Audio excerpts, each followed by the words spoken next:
Hey everyone, welcome back to Corporate Decoder. Today we're diving into a report from Therapeutics, and no, it's not about shipping containers. It's a company that's actually trying to fight cancer, the ultimate corporate raid on our bodies. Before we jump in, if you're into understanding what companies are really up to, make sure you're subscribed. Also, join our Discord community in the description below to discuss these filings with other investors. So what's the news? This report covers their annual shareholder meeting.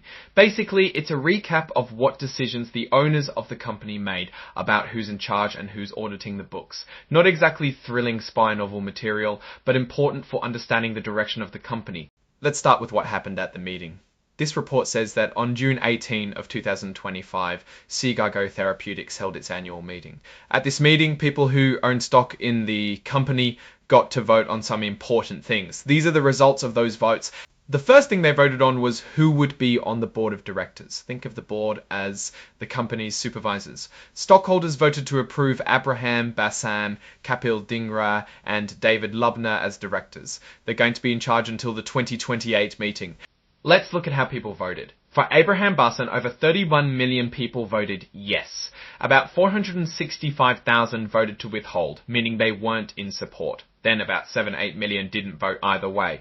This can happen when brokers, companies that hold shares for investors, don't get instructions on how to vote. The vote for Kapil Dhingra had around 28.4 million votes for 3.4 million votes withheld, and same 7.8 million broker non-votes. Finally, David Lubner had 31.1 million votes for 794,000 votes withheld and 7.8 million broker non-votes. The second vote was about which accounting firm would check the company's financial records. It's like hiring someone to make sure you're not cheating on your taxes, but with millions of dollars. The stockholders decided to keep Deloitte and Touche as the company's accounting firm for 2025. For this proposal, almost 40 million people voted in favour. Quite a few voted favourably. Almost 19,000 voted against and about 993 abstained, which means they did not wish to make a decision. Now, what does this all mean? This report is important because it shows us who's in charge of Therapeutics and who's making sure the company's numbers are correct. The election of directors tells us who's steering the ship, and the ratification of the accounting firm gives us confidence, or at least some level of assurance, that the financials are being watched closely by a third party. So considering all this, what's our take on Therapeutics?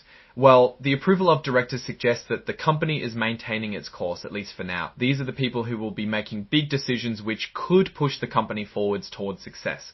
One thing to keep in mind is that all the approved directors and the company's accounting firm were kept shows that there is a level of faith from shareholders and investors to all the decisions that management has undertaken. Investors aren't necessarily seeking big changes from what has already occurred. That's a quick look at Therapeutics shareholder meeting. What do you think about these decisions and the direction of the company? Tell us in the comments below. If you found this breakdown helpful, smash that like button and subscribe for more corporate analysis. Don't forget to join our Discord community for even deeper discussions. Thanks for watching, and we'll see you in the next video.